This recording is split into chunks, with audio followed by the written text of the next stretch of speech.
Making of a Nation, a program in special English by the Voice of America.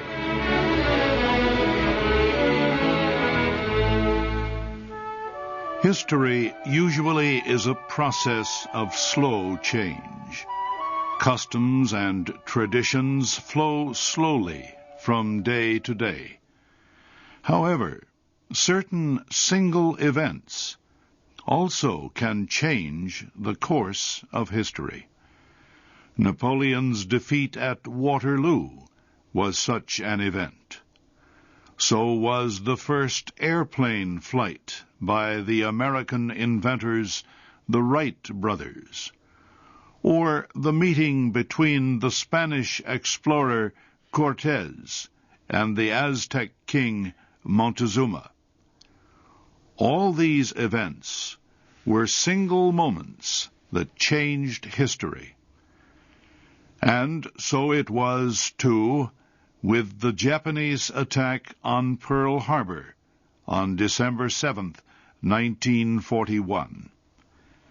The surprise attack on America's large naval base in Hawaii was a great military success for the government in Tokyo. However, the attack on Pearl Harbor had more than a military meaning. It also represented the passing of a period in American history. The attack would force Americans to fight in World War II. More important, it would make them recognize their position as one of the leading and powerful nations of the world. In future weeks, we will discuss the military and political events of World War II. But let us take a moment today to look back at the years before the battle. We already have seen how the attack ended the historic American tradition of avoiding world conflict. However, Pearl Harbor also marked the end of a shorter period in the nation's history. This period began with the end of World War I and ended with Pearl Harbor. It lasted only 23 years, from 1918 to 1941. But it was filled with important changes in American politics, culture, and traditions. Let us start our review of these years with politics. In 1920, the voters of the United States elected Republican Warren Harding to the presidency. The voters were tired of the progressive policies of Democratic President Woodrow Wilson. They were especially tired of Wilson's desire for the United States to play an active part in the new League of Nations. Harding was a conservative Republican, and so were the two presidents who followed him, Calvin Coolidge and Herbert Hoover. All three of these presidents generally followed conservative economic policies, and they did not take an active part in world affairs. Americans turned away from Republican rule in the election of 1932. They elected the Democratic presidential candidate, Franklin Roosevelt, and they continued to re-elect him. In this way, the conservative Republican policies of the 1920s changed to the more progressive policies of Democrat Franklin Roosevelt in the 1930s. This change happened mainly because of economic troubles. The 1920s were a time of growth and business strength. President Calvin Coolidge said during his term that the business of America was business. This generally was the same belief of the other Republican presidents during the period, Warren Harding and Herbert Hoover. There was a good reason for this. The economy expanded greatly during the 1920s. Many Americans made a great deal of money on the stock market, and wages for workers increased as well. However, economic growth ended suddenly with the stock market crash of October 1929. In that month, the stocks for many leading companies fell sharply, and they continued to fall in the months that followed. Many Americans lost great amounts of money, and the public at large lost faith in the economy. Soon, the economy was in ruins, and businesses were closing their doors. President Hoover tried to solve the crisis, but he was not willing to take the strong actions that were needed to end it. As time passed, many Americans began to blame Hoover for the terrible economic depression. Democrat Franklin Roosevelt was elected mainly because he promised to try new solutions to end the Great Depression. Soon after he was elected, Roosevelt launched a number of imaginative economic policies to solve the crisis. Roosevelt's policies helped to reduce the amount of human suffering. But the Great Depression finally ended only with America's entry into World War II. Roosevelt's victory in 1932 also helped change the balance of power in American politics. Roosevelt brought new kinds of Americans to positions of power: labor union leaders, Roman Catholics, Jews, blacks, Americans from families that had come from such nations as Italy, Ireland, or Russia. These Americans repaid Roosevelt by giving the Democratic Party their votes.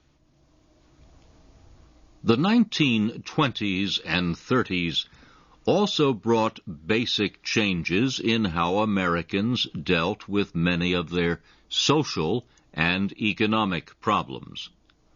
The 1920s generally were a period of economic growth, with little government intervention in the day-to-day lives of the people.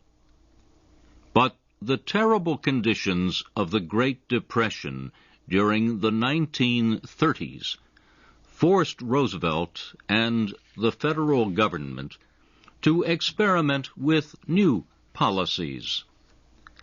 The government began to take an active role in offering relief to the poor. It started programs to give food and money to poor people, and it created jobs for workers. The government grew in other ways.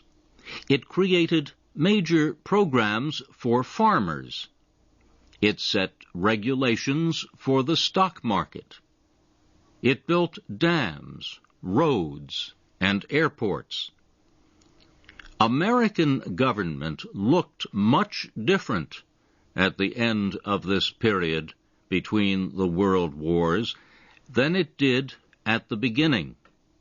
Government had become larger and more important. It dealt with many more issues in people's lives than it ever had before. Social protest increased during the 1920s and 30s.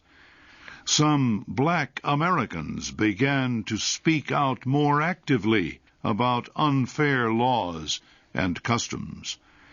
Blacks in great numbers moved from the southern part of the country to northern and central cities.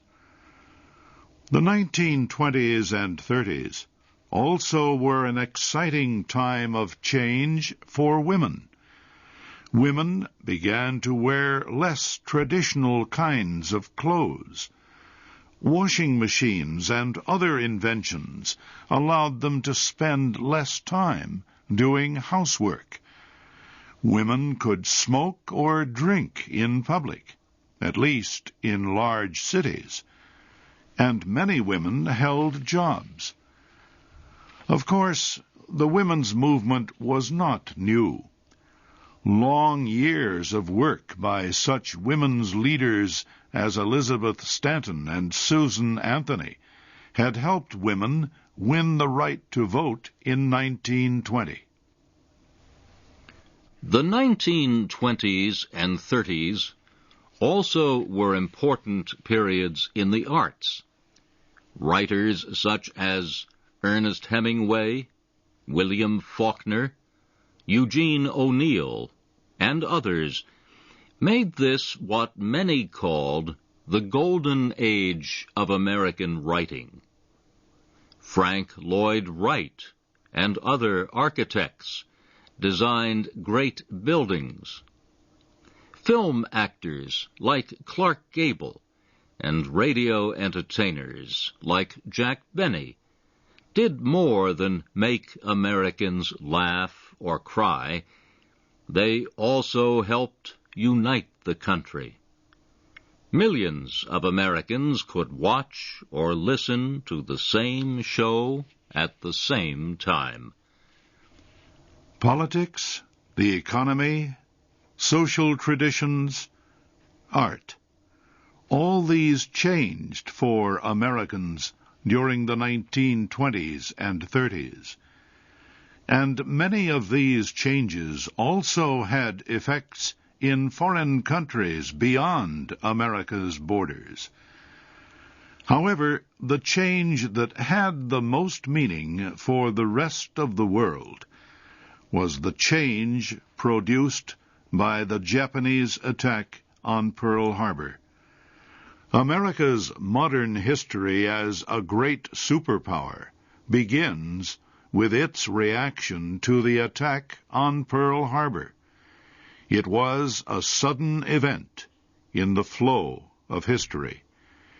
It was a day on which a young land suddenly became fully grown.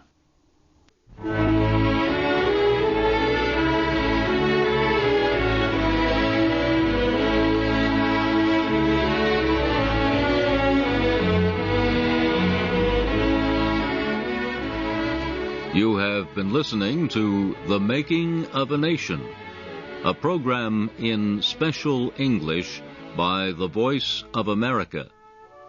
Your narrators were Harry Monroe and Jack Weitzel. Our program was written by David Jarmel. The Voice of America invites you to listen again next week to The Making of a Nation.